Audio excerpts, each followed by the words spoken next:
ከጂኒዎች መካከል ያመኑ ሙስሊሞች አሉ የሚል አለ እና ነቢዩ መሐመድ የእናንተ ነቢይ መሐመድ የሙስሊሞች የማን ነው የጋኔኖችን ነቢይ ማለት እንችላለን ወይ?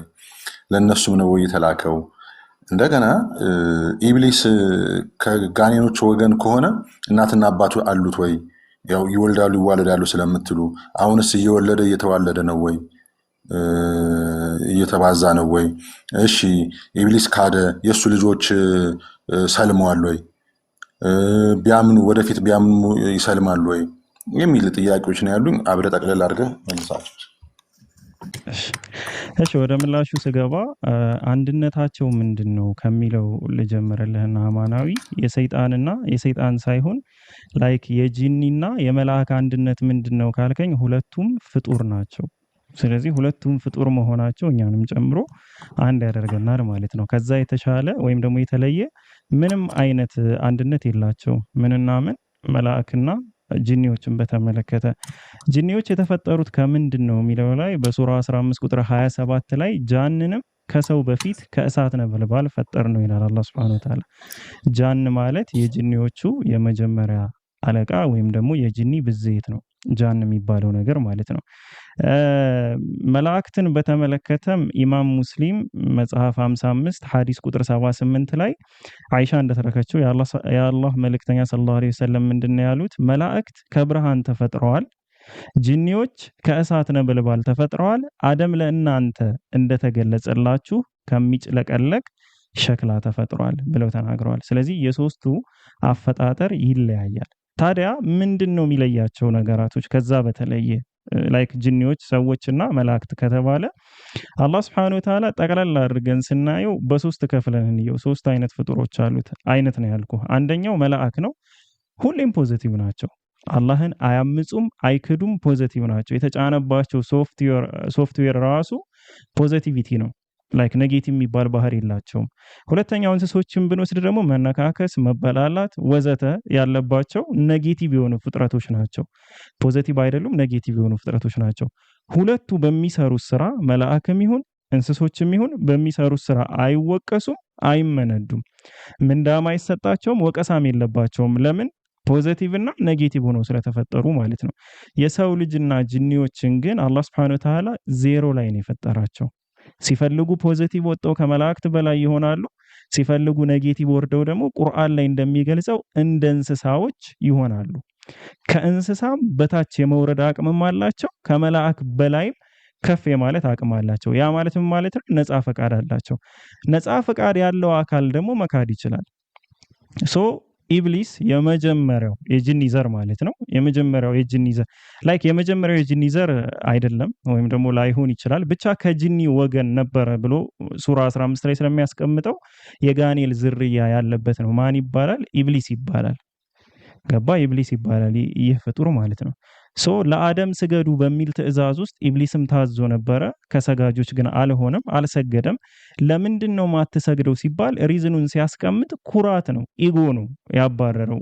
ወይም ደግሞ ከረህመቴ ወይም ከኔ እዝነት አንተ ተገልለሃል ውጣ፣ የሸየጠነ ማለት ነው። መሰይጠን የሚለው ቃል ከዛ ነው የሚወጣ፣ መገለል ማለት ነው። ከአላህ ረህመት ከአላህ እዝነት መገለል መሸይጠን ይባላል። ወይም ሰይጠነ ማን? ጂብሊ እንትን ኢብሊስ ሲሰይጥን ሙሉ ዘሩን ይዞ አይደለም የጠፋው።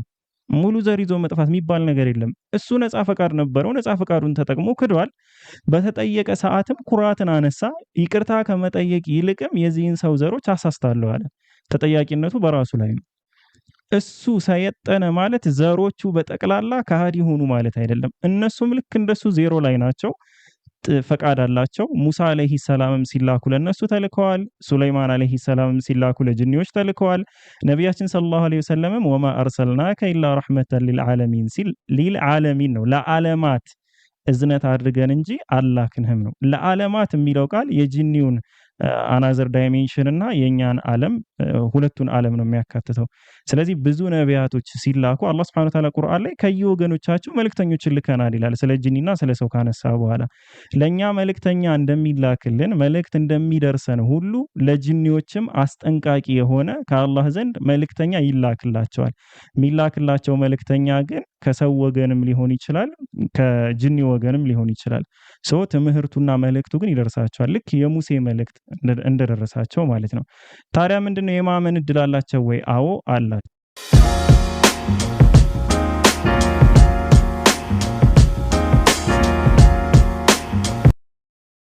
ከክርስትናው ጋር ምንድነው የሚለያቸው ካልክ የወደቀ መልአክ የሚባል አስተምህሮ በእስልምና ሃይማኖት የለም። እስልምና ላይ እናንተ አጋንንት የምትሏቸው ነገራቶች እስልምና ላይ እኛ አጋንንት አናቅም። እኔ በበኩሌ አጋንንት የሚባል ፍጥረት ኢስላም ላይ አላቅም። ኢስላም ላይ ያለው ፍጥረት ጂኒ፣ መልአክ፣ ሰው፣ እንስሳ የሚባሉ ነገሮች ናቸው እንጂ አጋንንት የሚባል ወይም ሲሶ አንድ ሶስተኛው ወደቀ እንደዚህ አይነት አስተምህሮ የለም እንደ ኢስላም ማለት ነው። ስለዚህ የሰይጣን የጂኒና የሰይጣን እና የጂኒ ልዩነት ጂኒ ተፈጥሮ ነው፣ ኔቸር ነው፣ ካራክተር አይደለም። ጂኒ የሚለው አንድ ሰው ሲወለድ ሌባ ሆኖ አይወለድም። ሲሰርቅ ግን ሌባ ይባላል። ካራክተሩ ሌባ የሚለውን ስያሜ ያሰጠዋል።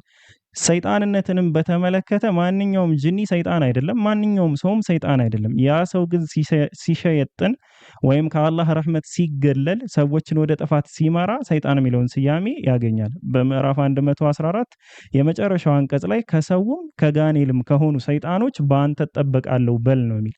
ስለዚህ ሰይጣናት የሚባሉ ነገሮች ከሰው ወገንም አሉ፣ ከጋኔል ወገንም አሉ እንጂ የጂኒ ወገን ብቻ አይደሉም ሰይጣናት የሚባሉት ማለት ነው። ሶስቱ የተለያዩ ፍጥረቶች ናቸው። ሰው፣ ጂኒ፣ መልአክ። ሰውና ጂኒ ነፃ ፈቃድ ስላለው መልካም ከሰራ ይመነዳል፣ ምንዳ ያገኛል። ሰውና ጂኒ ማለት ነው። መጥፎ ከሰራ ደግሞ ይቀጣል። መልአክ ግን ፖዚቲቭ ብቻ ናቸው፣ መጥፎ መስራት አይችሉም። መልካም ሰራችሁ ተብለውም አይወደሱም። ኔቸራቸው ስለሆነ የተፈጠሩት በዛ መስመር ላይ ስለሆነ ማለት ነው። ስለዚህ ይህንን ይመስላል። ጾታ አላቸው ወይ ላልከው ደግሞ አዎ አላህ Subhanahu Wa Ta'ala ነቢያችን ሰለላሁ ዐለይሂ ወሰለም ሲነግሩን አላሁመ ኢኒ አዑዙ ቢከ ሚነል ኹብሲ ወል ኸባኢስ፣ ወደ መጸዳጃ ቤት ስትገቡ ጌታዬ ሆይ ከሴት ከሆኑ ሰይጣናትና ከወንድ ከሆኑ ሰይጣናት በአንተ እጠበቃለሁ በል ብለዋል። እንደኛ ይራባሉ ወይ ብለህ ለጠየቀው አዎ እንደኛ ይራባሉ፣ እንደኛ ይዋለዳሉ፣ ይሞታሉ። ከነሱ ወገን ኢብሊስ የሚባለው ብቻ ነው ረጅም ዓመትን የሚቆይ።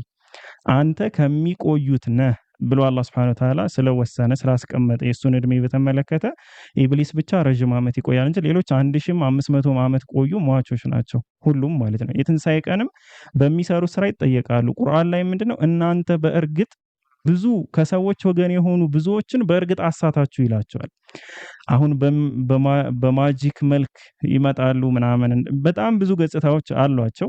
መልአክ ነኝ ብለው ሊገለጹም ይችላሉ። አንተም እንዳልከው እኔ ኢየሱስ ነኝ፣ እኔ ቅድስት ድንግል ማርያም ነኝ፣ እኔ ሚካኤል ነኝ፣ እኔ ጊዮርጊስ ነኝ፣ እኔ ነብዩ መሐመድ ሰለላሁ ዐለይሂ ወሰለም ነኝ ብሎ በቀንም የሚመጣበት ማንኛውም ሰው ካለ እንግዲህ ያ ሰው አይደለም ነው። እንደዚህ የተገለጸ ካስተምሮቱ ተቃራኒ የሆነ ነገር የሚሰብክ አካል ከሆነ ኦሬዲ ጂኒ ነው ማለት ነው።